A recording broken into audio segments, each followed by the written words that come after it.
Top of the morning, afternoon, and evenings, ladies and gentlemen. My name is Dennis Schatz, and I would like to thank you for joining me today for about an hour, hence the Power Hour name in Resume Mastery, where I will be able to share with you my knowledge, my tips, and tricks that I have accumulated over the years of how to create from scratch private sector resume or redo your federal resume to make sure that it works for the private sector.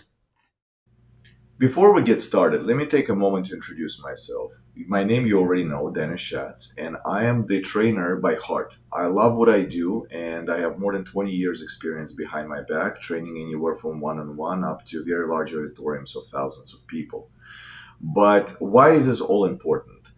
Throughout my life, I have changed quite a bit of jobs, and a lot of them were in private sector, some of them were in the public sector, and I have learned to do a lot of changing to my resume.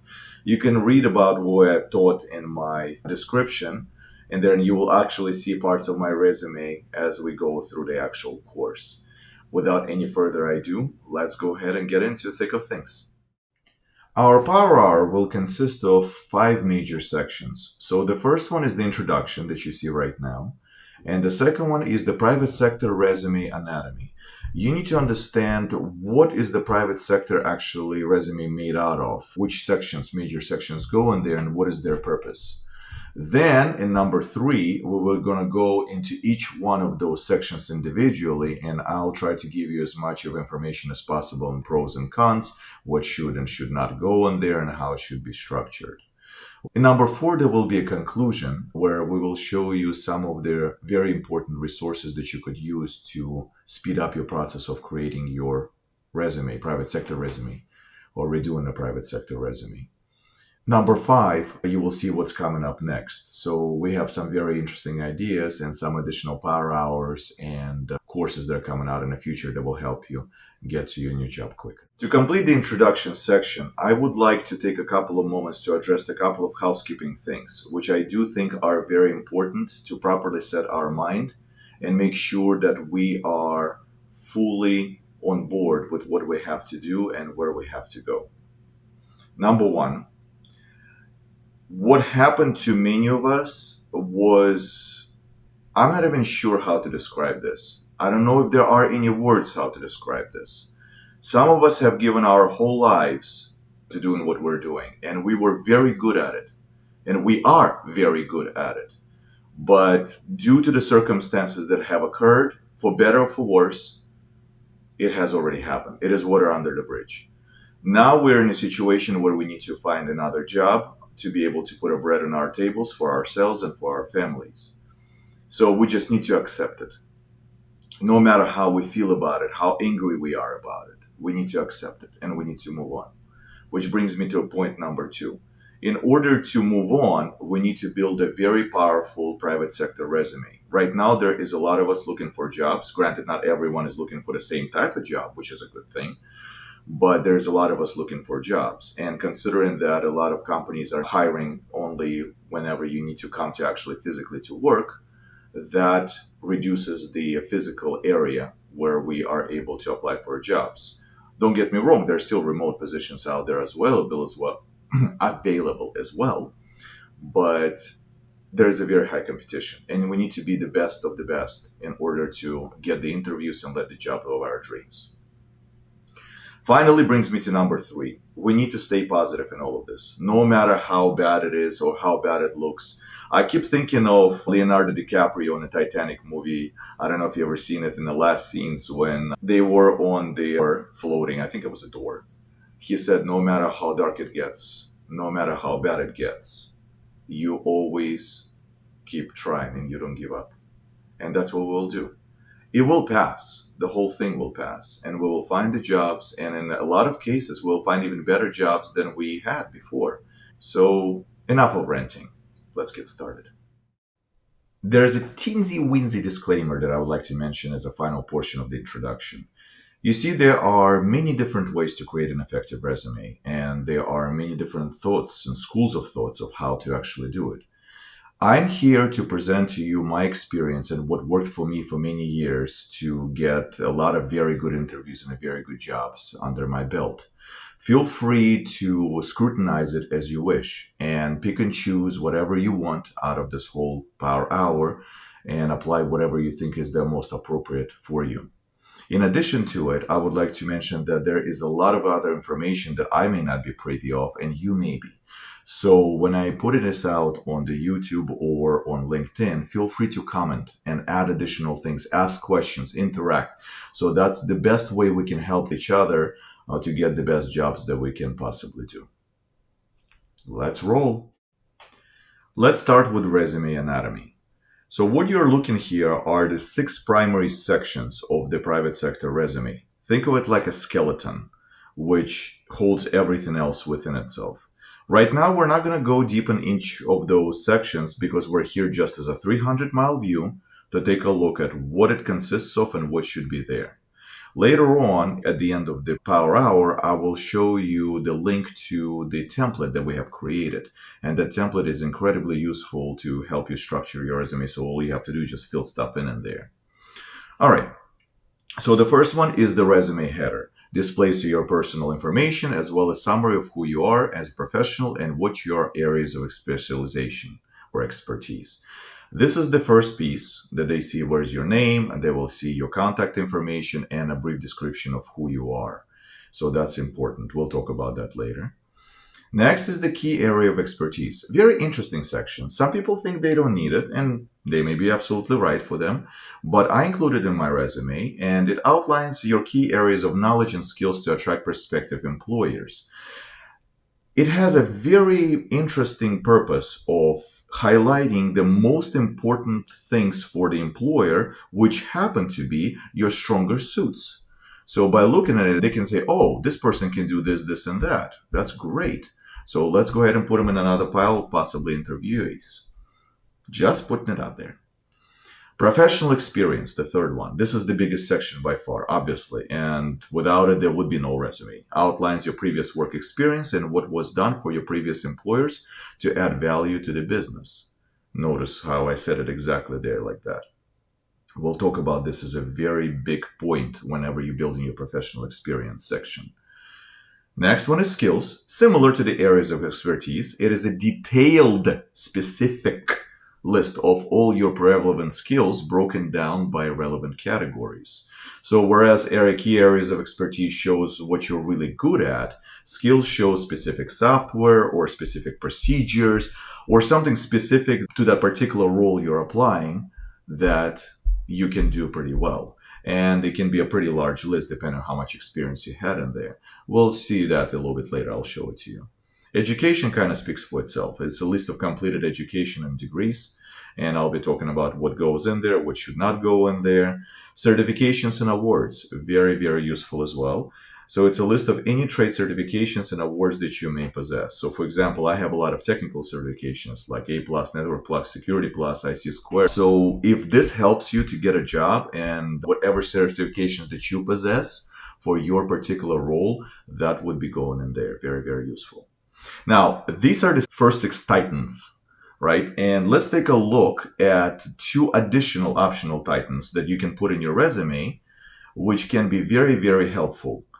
First one is additional qualifications. It's a list of any additional qualifications that may make you stand out from a competition.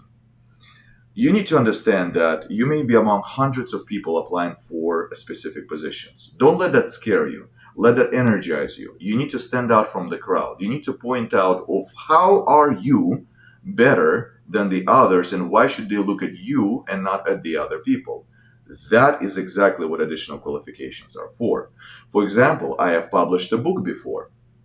No, I really did. It teaches people or subject matter experts how to train. That would be a great additional qualification. You are bilingual, trilingual, quadrilingual. You can speak multiple languages. That would be another additional qualification. Think of things like that.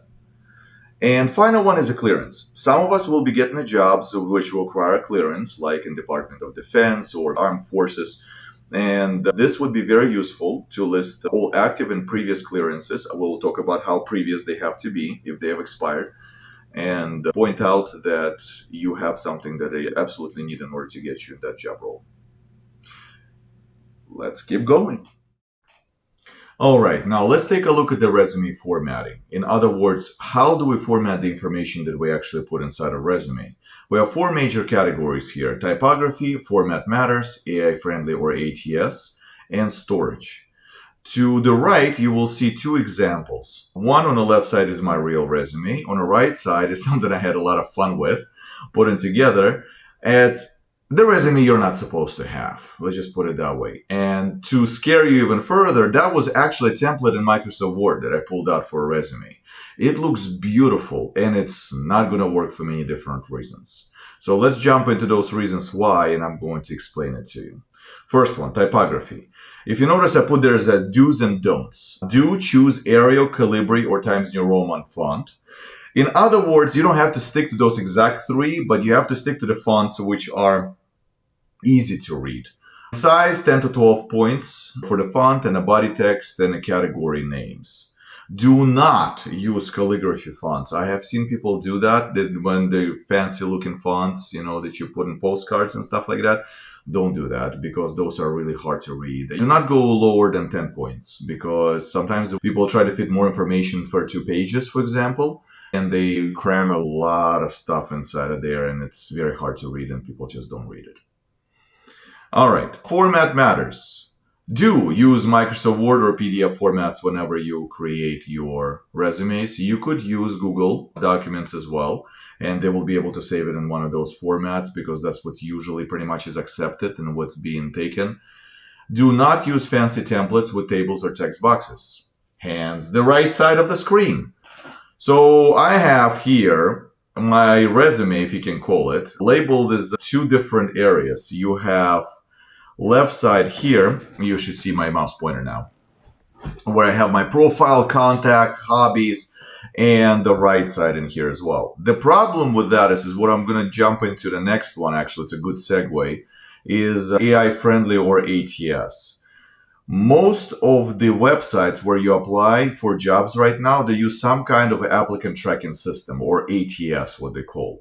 It scans your resume, takes the keywords out of there, matches with what they show in a job position, and make sure that this actually is good or not a good candidate. Because think about it, if there are hundreds of people applying for a single position, once again, not to get scared, but to get energized, whenever something like that happens, no one's going to, in the right mind, sit and read all those resumes. So they have the system check the resume and provide them the one that matches the most amount of keywords. We'll touch base on that subject a little bit later. If you have it in the two columns, like I have it in here in the left and right side, that is going to be a problem because it cannot discern them. It cannot understand the tables or columns that easily, and it will just skip. It will not just take it in. It will look like your resume doesn't even have that and you automatically lose out on an opportunity. So that is something you want to avoid. Avoid graphics like picture of me. We had a lot of fun, by the way, taking that picture. Headers and footers and complex formatting that confuse applicant tracking systems at resume submission websites. And they, once again, avoid tables even if you make them invisible. They should still be avoided. And text in the boxes. So sometimes people make like a boxes to make text look better. Don't do that. The final point is a storage. Keep digital copies in a cloud storage for quick access from any device. I've lost count how many times I've seen this problem happen. Let's say you're somewhere where you do not expect to talk to anybody that you're looking for a job, and then all of a sudden in a coffee shop you meet your friend who says, oh my god, I work for a company and they're looking for let's say program manager that you are, or someone, right? And can you please send it to us right away? Well, you have two options. If you're doing it old school, come home quickly and try to send it out of your computer, or keeping it by your fingertips. What I mean by that is I keep my resumes in a cloud. Particularly, there are different types of cloud storage solutions. You have Google Drive, for example, you may have heard of that, or Microsoft OneDrive. You could have many different kinds, but the point is that these documents are reachable at any point in time, wherever I'm at. I'll give you a perfect example of this. About several weeks back, my family and I, we decided to go to a park, and someone called me while we're in a park, and they said that they were looking for someone with my credentials, if I could send it to them right away, because they're planning to finish reviewing the resumes by COB, close of business. of that day. I literally sat down on the bench and I opened up OneDrive and I pulled my resume out of there and I sent it over to them. And that's how I got into the queue. So give it a thought, please. If you don't have it, it's very easy to set up. Most of those drives, they do it for free, at least in the beginning, unless if you want a lot of space. But you shouldn't need this for just a couple of files and keep it in there so you will be able to send it out. Move it right along. All right, ladies and gentlemen, now we're moving into the thick of things where we're actually going to look at the private sector resume sections. This is where I'm going to take every section apart piece by piece, and I'm going to give you my suggestions on how to build it and move on from there. So you feel free to follow up step by step with this video as we're going through and adjust your resume accordingly. The first section we'll take apart is resume header and summary. So let's take a look at what it is about first. Displays your personal information as well as a summary of who you are as a professional and what are your areas of specialization. There are three primary points that I would like to mention in here. At the bottom, first of all, you see my header and a summary from my resume to give you an idea, and we'll be referencing it as I go through it. So the first point is your name should be easy to read, about 16-point font, and have a catchy title that covers your whole professional career. So make sure your name is clear to read, and this is your official name, or if this is your alias, how you would like to be called, that's fine as well. However, when you fill out the job applications, you'll need to put your legal name because they may check in the systems, background checks and stuff like that. They need to go by your full legal name. I would not go lower than 16-point font in there because it is going to be very hard to read otherwise. Now, right below that, I have Innovative Learning Leader. Let me hover over here to show it to you. Innovative Learning Leader, published author, and expert in technical training. So you need to understand, this is the first thing that possible employers will see in your resume. So setting this up straight up of who you are from the description right away would go a long way properly. Underneath of that, I have my mobile phone number. I have blurred it out specifically in here because it's going to be on YouTube, and my email address in here as well. Here is an important piece. I have created a separate video specifically on that, but whenever you're listing your email address, please make sure it's professional. Do not do stuff like, oh yeah, sunburnt lobster 11, stuff like that. Don't, even though you think it was cute when you set it up originally, it's definitely not going to work in here. It's very easy to set it up. Just go to Google or wherever else you want to do that. It's free. For example, it could be your first name dot your last name. Or it could be, if it's taken already, for example, there's a lot of John Smiths out there.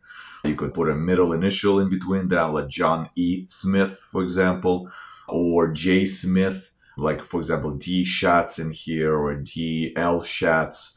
Give a different variation. So try to stay away from the numbers if you can, because they make it look unprofessional. So see what you can play with in there to get a proper email address for yourself, and make sure you use that for professional communication. Now, the third point that I would like to mention is your summary should outline who you are and your best qualifications. There are other sections that help out quite a bit. One thing that is important to understand is that employers are shifting away from reading this stuff in resumes and more looking at the stuff in your LinkedIn profile. So please be mindful of that. The social network is blowing up and it's getting much, much bigger. But this will give them a really good understanding about who you are, how much experience you have, and what are your areas of specialization. Be mindful, this is a 300-mile view here, right? So we do not go into specific details. We do not list any specific software or applications that we're working with, or servers or whatever else you're working with that in here. You just need to make sure that this is very good description of who you are and what you're capable of as a 300-mile view.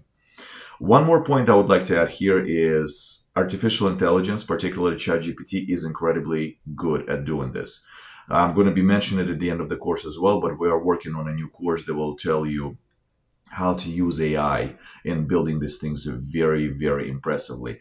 Guys, I'll be honest with you, before I started using it a long time ago, but when I did, I was blown away by what it was able to do.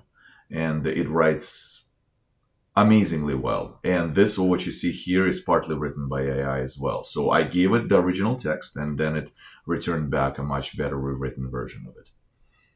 Moving right along. Our next section is key areas of expertise. So it outlines your key areas of knowledge and skills to attract prospective employers. This is a controversial section. Some people think it's not necessary. I do think it is necessary because if your prospective employers do not feel like reading or don't have time to read your summary, this would be another eye catcher, what I call, because it outlines the section's purpose is to quickly identify your strongest areas. They should match what your employer is looking for in a job advertisement.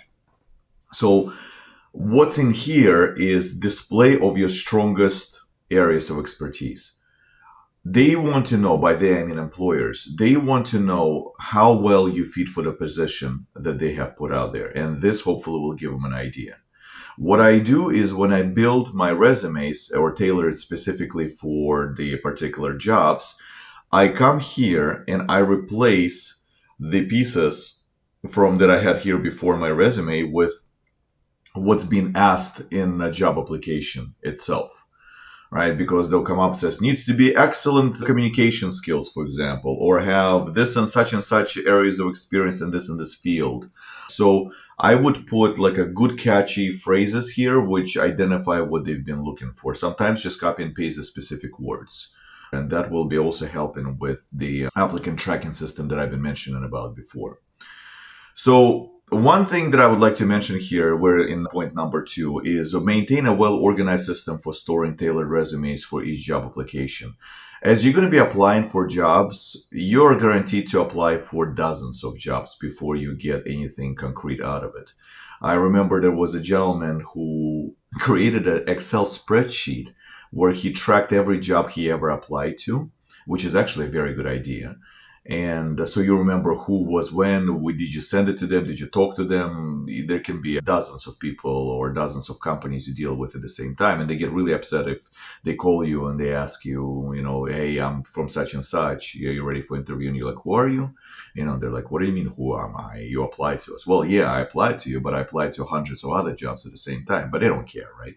So sorry, I'm digressing a little bit. This gentleman, he created an Excel spreadsheet where he outlined the amount of jobs he applied to versus how many actually called him back versus how many he had actual offers. And he applied to some 100 some job applications and he got about 5 callbacks, and out of that he got 1 job.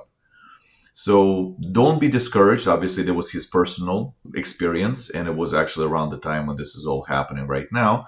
But it will give you an idea that you'll have quite a bit of areas to which you're going to be applying.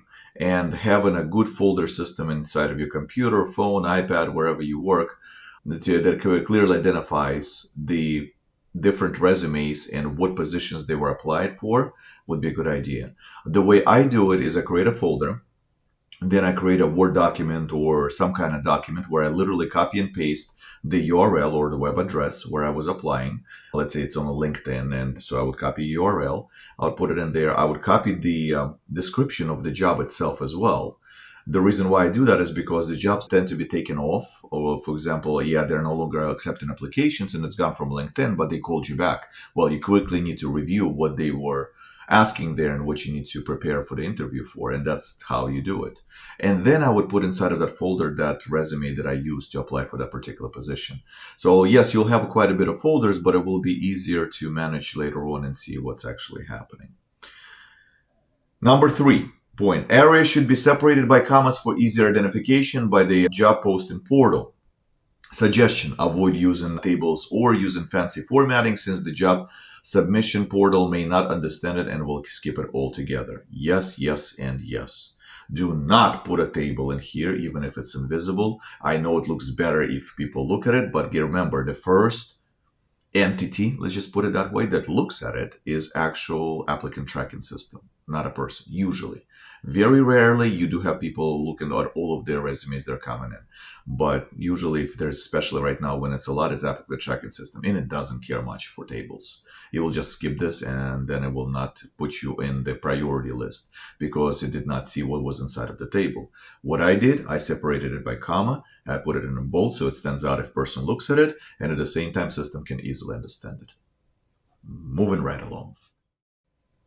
All right, ladies and gentlemen, now we're moving to the beefiest part of our private sector resume, and that is a professional's experience section.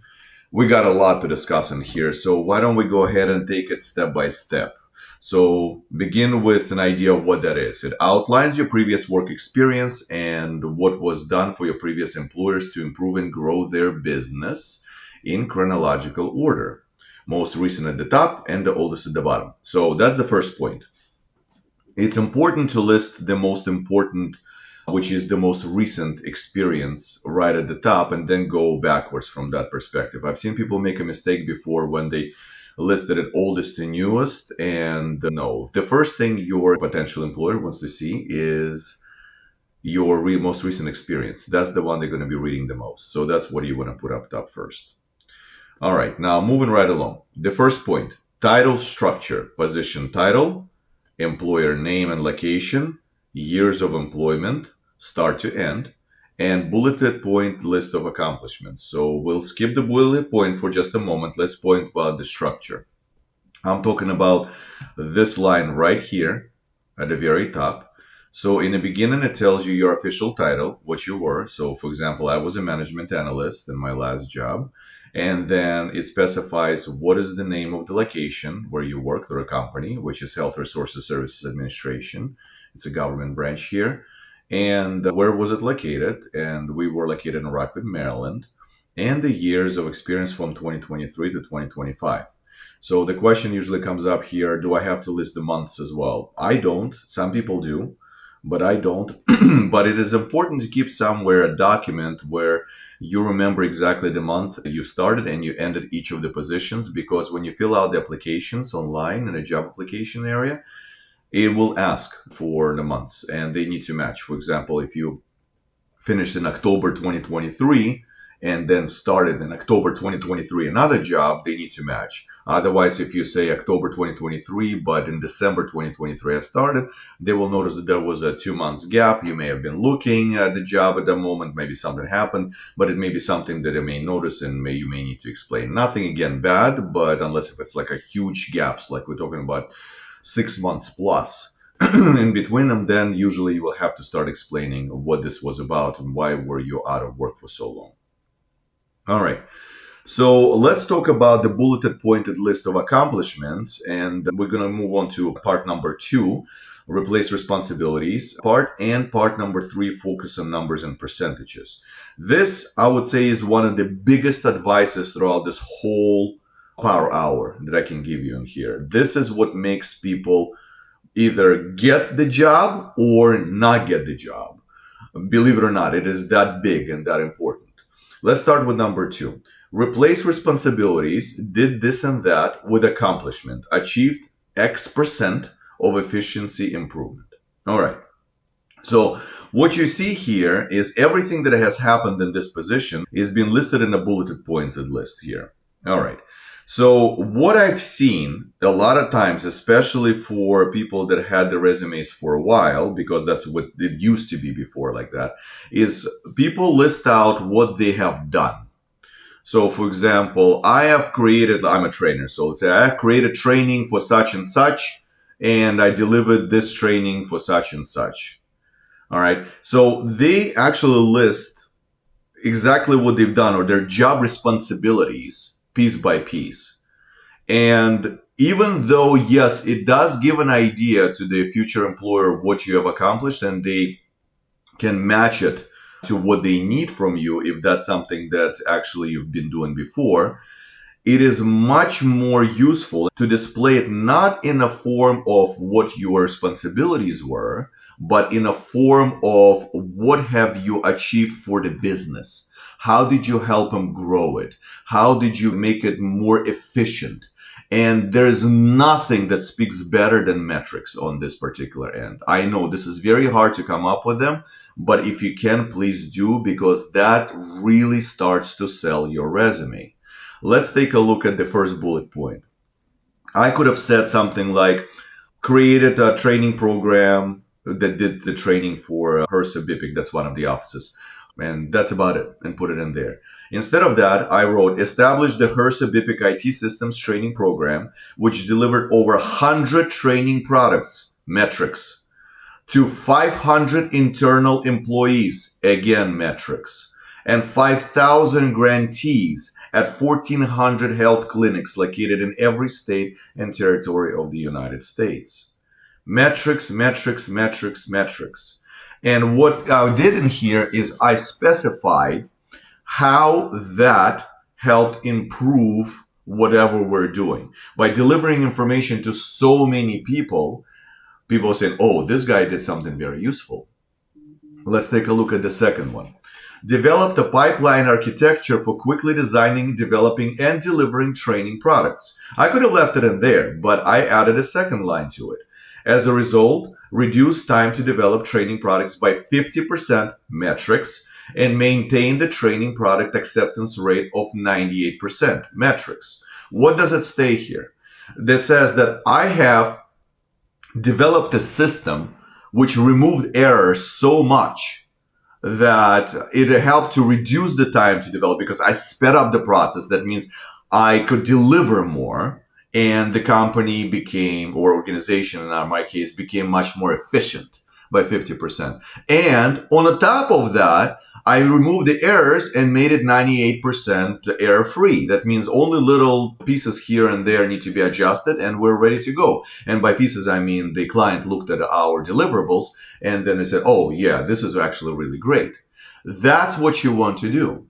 You want to replace just the bland responsibilities that you had before with how you have improved the processes or opened up something completely new that was not even done before.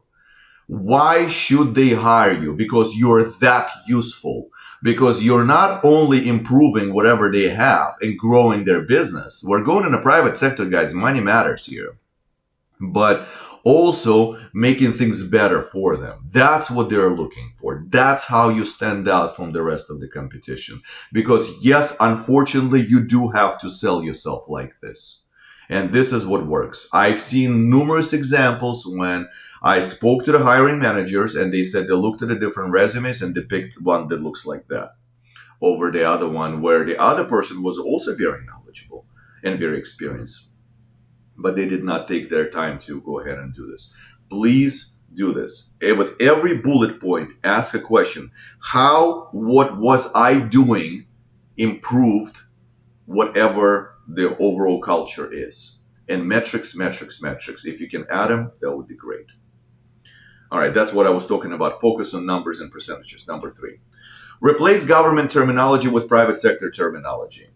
So we do have our resources, which I will post out in a later videos. And when we release the whole course, you will see it at the end of the slide and there will be a link to it. One of the gentlemen at LinkedIn community did a fantastic job of listing a proper terminology. This is a contentious topic. Some people like it, some people don't. And this is really up to you if you want to do it.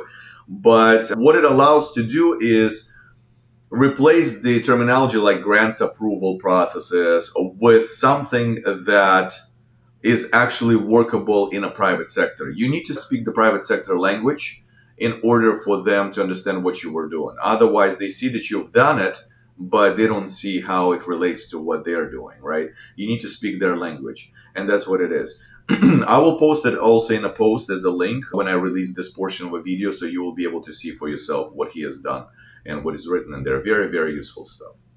All right, number 5. Summarize in 1 or 2 lines experience going past what is required in a job posting. All right, here we go. I've had lost count how many times I spoke to people and they were really, really insistent on using every experience possible they've ever had in their resume and putting it in there. Because the driving thought there is if I list more, they will see how much more experienced I am.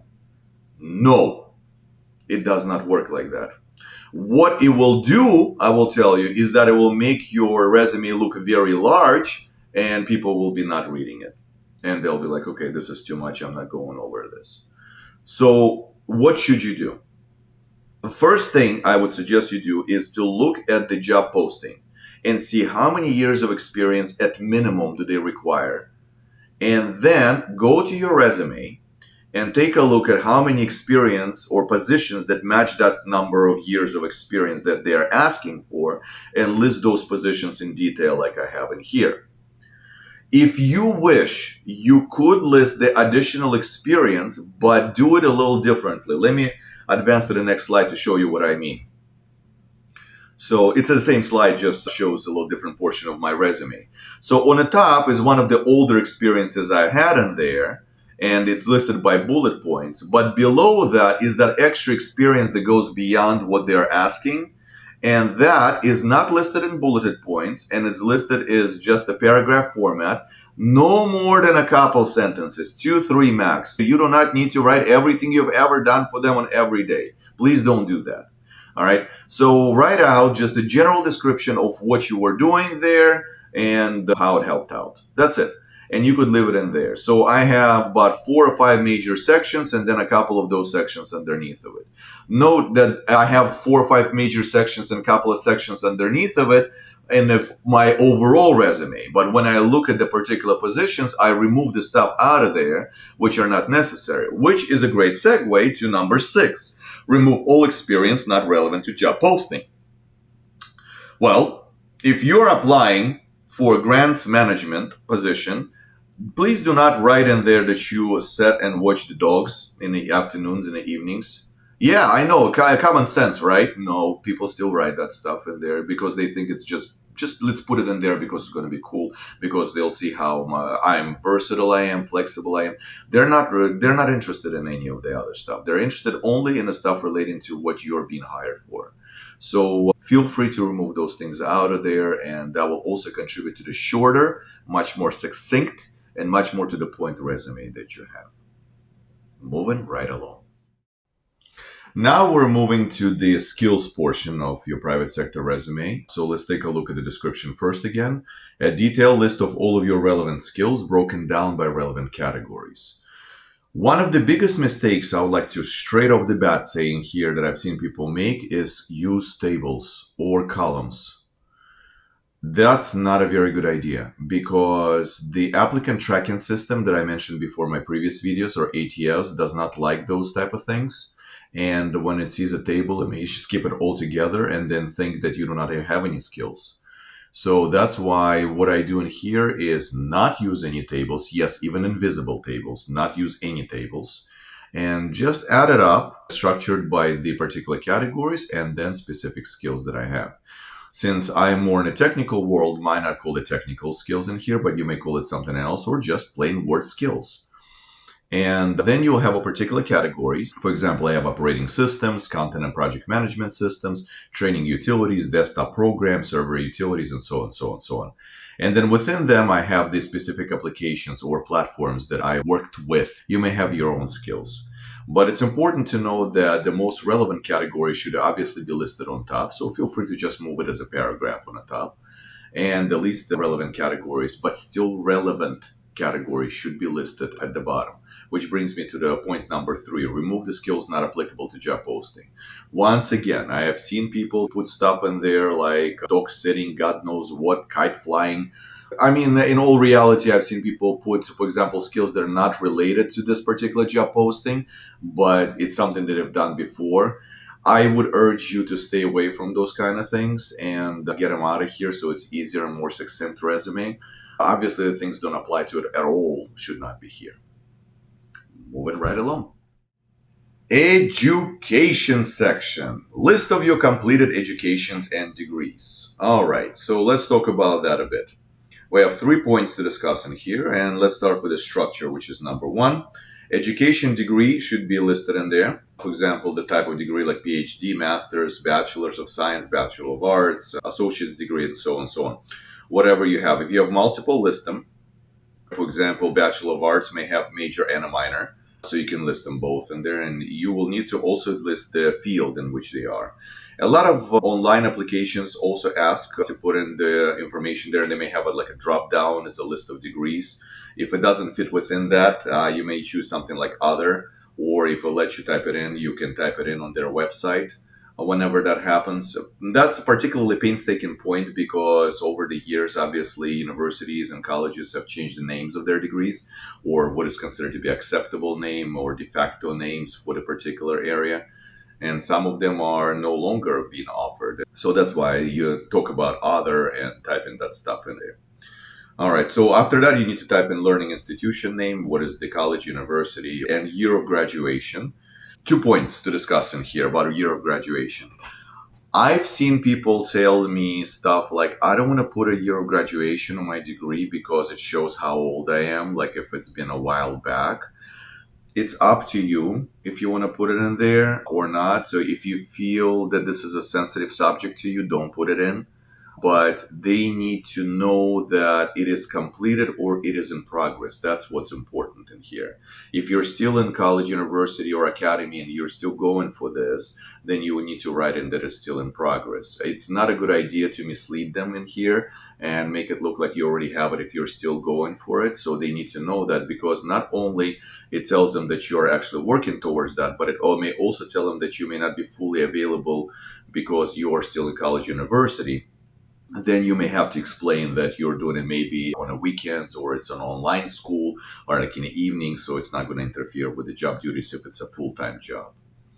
So number two, most recent relevant highest degree should be listed on top.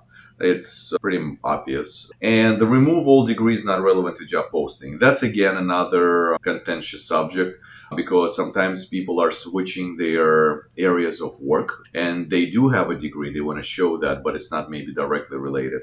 I'll be giving you an example. I used to teach a technical course where I had a gentleman who had a degree in choreography. And unfortunately, well, choreography didn't pay, and he had to switch to IT field. So he still listed his choreography in there. Up to you guys. It is, use your common sense when you do this. But if you see that this is degree that is not applicable in there, then don't put in there. One thing I would suggest not to put in this section, because there's a separate section for that, are certifications and clearances. Do not put it in here. I'll list it separately because it's easier to notice that way. I've seen sometimes put it together. It is not a hard and steadfast rule, though, on that end, but something to just be mindful of.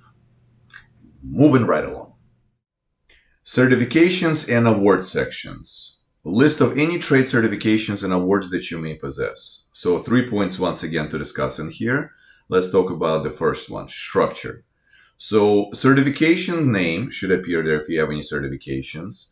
Year of certification receipt, so which year did you achieve it.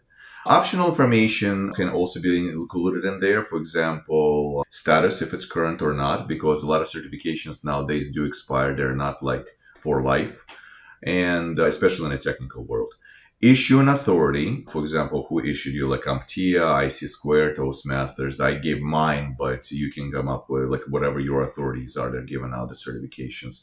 And the certificate serial number, that's an interesting one. I actually seen some of the employers that do request the certificate serial number because they actually go and check and make sure that you actually have it. I guess they had some scenarios when people said they had certifications and they didn't. I don't understand why would you want to do that, because they will instantly disqualify you. But okay. Some certificates have the serial numbers in there. You can provide that if you're interested. Most relevant certifications and awards for the job posting should be at the top. Once again, common sense. This is very actually important stuff, because you will usually notice that whenever the job posting happens, those certificates will be listed as required or desired sections. And they'll say you must have a PMP, for example, project management professional, or must have some other certification. Then you definitely, if you have it, list it at the very top, because they will be the first thing they'll be looking at. Do you have it? Because if you don't, there's no point in looking at your resume, because maybe their client requested it, if they're a contractor, right? Or the company needs it to make sure that they are compliant with the regulations, that kind of things. It's not a lot of times, please don't think that they are saying, oh, we just want to have someone very smart. We need to make sure he has or she has that certification. No, it's not that. A lot of times they try to really do comply with the particular guidelines in a world out there, and that's why they're requesting this stuff, or client requests it from that point. I did list mine in the 2 columns in here because I have quite a bit. that accumulated over the time, but it's up to you. Just don't put it in a table. Please don't put it in a table. Don't make the table. Did I say don't put it in a table? Yeah, don't put it in a table.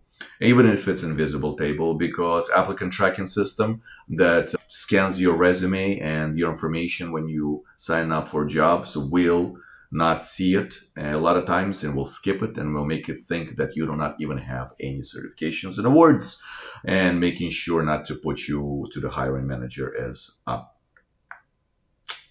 person to be considered for a job. And remove all certifications and awards not applicable to the job posting. If you have something like underwater basket weaving, don't. I know I make it kind of a joke, but I have seen people put certifications that are not at all related to what is being asked in a job application or to that particular area just to make them look more competent. That's not a good strategy. I would remove it out of there. That's just my 2 cents. Moving right along. Now that we have completed with the 6 primary sections of the private sector resume, let's take a 2 extra optional private sector resume sections. You don't have to do them, you don't have to have them. But I can tell you with absolute certainty that whenever a lot of people apply for the same position, to anything you can do to make yourself stand out will go a very long way. And it adds a very good extra value to your resume that when hiring manager looks and sees someone else very close to you and specialization, skills, and experience, that may be just enough to make them choose your resume over the contenders. So with that said, let's take a look at it. Let's take a look at our first optional private sector resume section called Additional Qualifications. It is a list of additional qualifications that may make you stand out from your competition. See, added value that I was talking about before. So let's take a look at number 1 here. What to include? Well, this is the part that is hardest for people to come up with, but if you think about it, just let your mind churn for a moment. They may come up with some interesting things. I'll give you some examples. List the achievements that make you stand out from the competition. For example, any publications that you may have done previously, projects that show your initiative. For example, it is related to work. My boss asked me to do this, and then I came up with this idea and it blossomed into something really interesting and good. Sure, put that in. Volunteer experience, if you had any. Additional languages spoken. This would be actually very useful, and so on, so on, so on. For example, I have written a book previously, and I put that a link to that book on Amazon, and people actually like that. That's what makes you stand out from your competition. I don't know why I picked, by the way, that picture. That guy looks very smiley and creepy, but I liked a lot of extra stuff around it. Just pointing it out there. All right, anything listed in this section should answer the question, how will it benefit your employer and what they stand to gain from it? For example, underwater basket weaving may not be related to what you are being asked about in here, so don't put it in. If you're doing gardening and gardening has nothing to do with what they're asking, don't put that in. So only whatever you think is relevant to what they're asking and how they will benefit the organization, the company, how they will benefit from this particular experience that you have. And resources such as documents or websites should be presented as hyperlinks. They will be able to click on it and go and check them out if they would like to do that. Moving right along. The final optional section that I'd like to mention is a clearance section. Some of us will be applying for the jobs which do require clearance, and this is specifically for you. It is a list of active and previous clearances for the jobs that require them. So there are 2 points to discuss in here, but they're very important.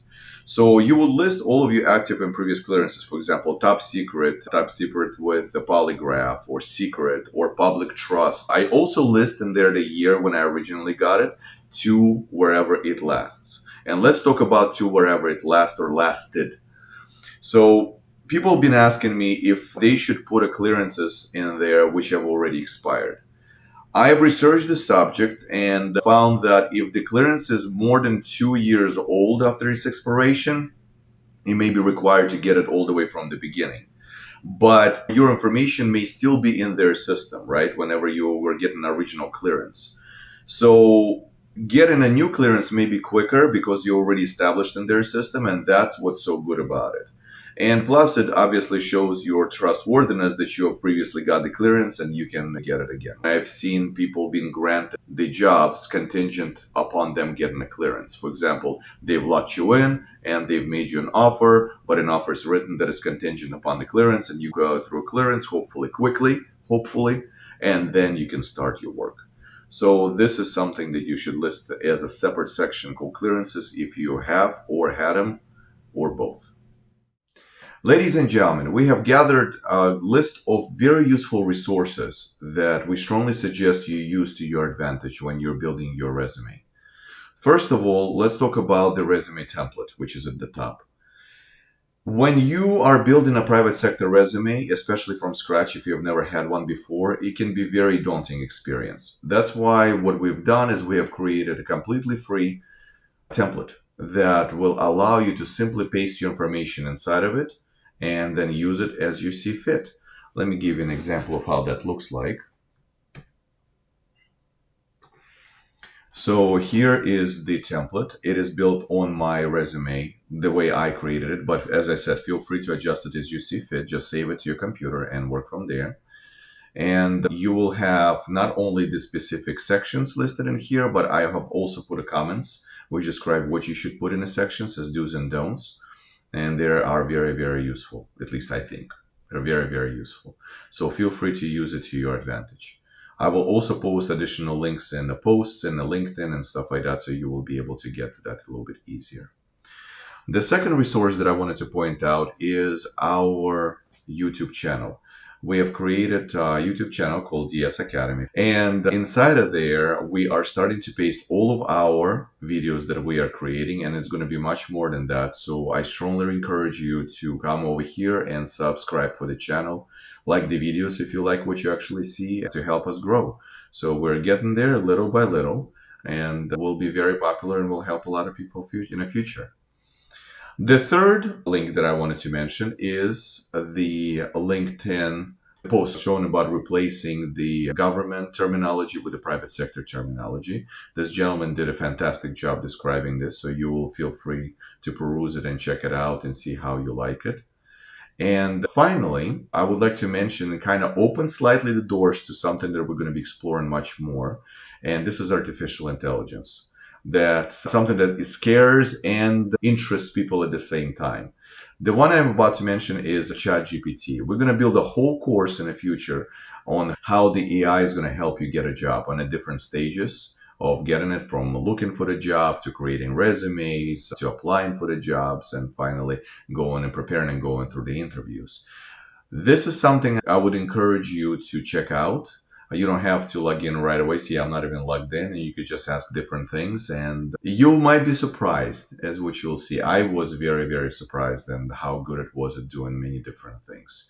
You may be concerned, obviously, here with it will remember information about me. There is a possibility of that, so don't share any personal information with it. But in nowadays, that's essentially the name of the game. So with that said, I'm moving right along. Ladies and gentlemen, at the end of our Power Hour, I would like to spend a couple of moments to tell you about our future plans and what we're planning to come up with. Number one is upcoming workshops. So we're planning to create some additional power hours or workshops. We'll have to see, depending on the demand, regarding preparing for the interview and how to properly prepare for the interview, and using AI to aid your job search. This is something I mentioned in a previous video, but it is going to be a very, very useful course that will help you understand how you can shave off a lot of time and energy and make it much more painless, I guess you could say that, and going through the getting a new job process when artificial intelligence is helping you, particularly ChatGPT. Then we're going to have a private consultation. So if you are interested in speaking with me one-on-one or maybe in a small groups where we can sit together and help with your resume or prepare to ace for the interview, please let me know. Write me a line on a LinkedIn, send a comment, send me an email, which is going to be on the next slide. And we will arrange something so we can sit together and do something to help you out. Number three is review and share workshop recordings on our YouTube channel. So once again, as what I mentioned before, we do have a YouTube channel. We are trying to grow it as fast as possible, and we're putting videos there on a weekly basis. So please come in there, subscribe, and learn New stuff there keep coming out. Moving right along. Ladies and gentlemen, in conclusion, first of all, I would like to thank you. Thank you for your time. Thank you for being here. Thank you for learning. Thank you for being a part of our community. And we will get through this. You will get a new jobs and you will move on, and that will be all forgotten. But in case if you need any additional help, or if you would like to talk to me or touch base with me, if you have any questions, comments, feel free to reach out. Right here is my LinkedIn profile and my email address, so feel free to write to me, and I'll be more than glad to speak with you and help you out on your journey. Thank you again for everything, and good luck.